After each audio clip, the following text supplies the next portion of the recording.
c'est pas tous les jours que nous avons la chance de croiser le chemin d'un écrivain sur Jambo, mais c'est toujours un plaisir de parler des érudits, de parler des livres, parce qu'on a dit tout est dans les livres. Si tu veux découvrir les choses qui ont existé, savoir comment le monde se portera demain et comment impacter ta propre vie, tu dois devenir un adepte de la lecture. Et aujourd'hui, nous recevons M. Gustave Bin, qui est un écrivain émérite, et il n'est pas à son premier ouvrage. Et déjà, nous tenons à lui tirer un coup de chapeau. À peine sorti, Solens à ciel ouvert est déjà un best-seller. Gustave, bon après-midi et bienvenue sur Jambo. Bon après-midi, Président. Bon après-midi à toute votre équipe. Voilà. Félicitations pour ton tout dernier roman, hein. Solens à ciel ouvert. Alors, de quoi parle Solens à ciel ouvert? On sait, c'est un roman, mais de quoi il parle, ce roman? C'est un roman dans lequel nous avons la prétention de proposer des solutions sur l'exploitation des minerais en Afrique. Oui. Parce que c'est un pan un peu oublié, mais nous avons la conviction que si les gouvernants mettaient un peu plus d'attention dans ce domaine-là, ce serait peut-être un pilier de développement solide. Alors, Gustave, vous parlez d'un projet sérieux, d'un problème sérieux comme l'exploitation des minerais en Afrique, mais vous le véhiculez plutôt dans une fiction. Est-ce que vous pensez que le message sera facilement perceptible par ses destinataires? Si vous regardez, Président, si vous regardez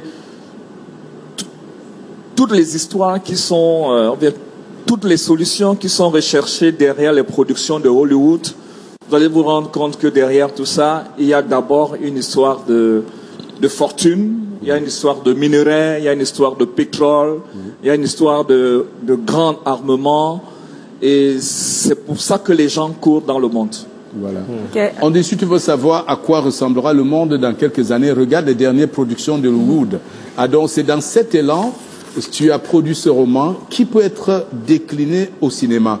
Comment on fait pour la voir, Gustave? À qui est destiné ce roman, en fait?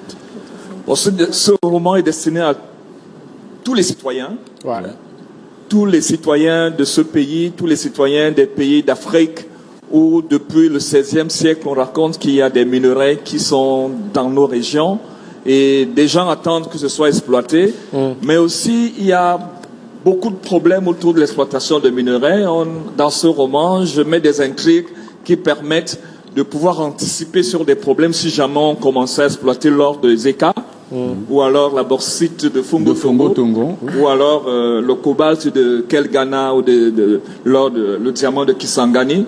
Je pense qu'il y a beaucoup de problèmes que des gens rencontrent, et le travail des enfants, les mercenaires. J'aborde dans ce roman aussi les puits de pétrole frauduleux qui sont dans la baie du Golfe de Guinée et qui, malheureusement, le pipeline est tous les jours piraté et ça salit le pipeline atlantique. Tu parles d'une fiction pour venir à la réalité. À la réalité.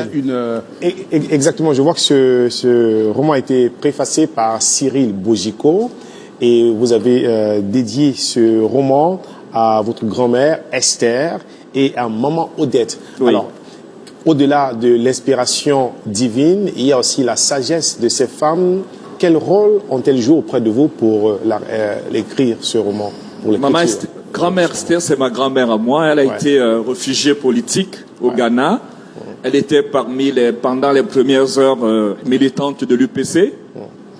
Donc, c'est des personnes qui, au quotidien, voulaient le bien-être des compatriotes.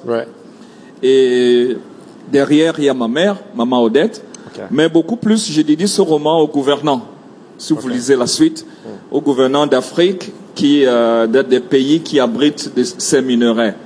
Je pense que c'est mauvais d'entendre que ce soit des gens d'ailleurs qui viennent nous dire on veut exploiter l'or de chez vous, quoi. Et pour terminer, Gustave, où est-ce qu'on peut l'acheter, ce livre? Oui, ce livre est disponible actuellement sur une plateforme e-commerce. Oui. Et c'est aussi disponible sur le contact 690 31 51 02. Il y a une dédicace qui a été faite à l'Institut français dernièrement de Douala. Une autre dédicace sera faite à l'Institut français de Yaoundé le 5 juillet prochain à 18h.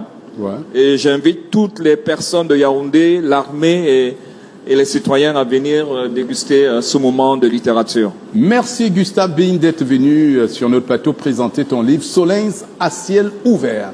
Merci Gustave et bon vent pour la suite et que l'élan best-seller qui a commencé se poursuive. En une semaine, il a été best-seller, beaucoup d'achats et voilà. Merci encore d'être passé et c'est à vous messieurs et dames. Et si vous aspirez à diriger ce pays un jour, lisez et peut-être vous comprendrez certaines clés pour pouvoir gérer nos minerais plus tard.